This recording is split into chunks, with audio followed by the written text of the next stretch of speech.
त्वमेव बन्धुः सखा त्वमेव विद्या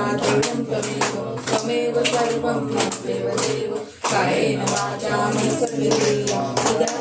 वा प्रकृति स्वभाव करोमि यद्यत् सकलं परस्मै नारायणाय समर्पयामि अच्युतं केशवं रामनारायणं कृष्णदामोदरं वासुदेवं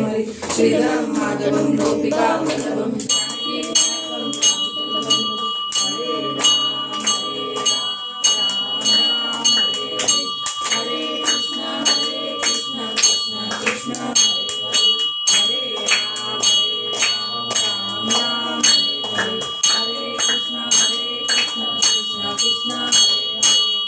गणपती बाप्पा मंगल मूर्ती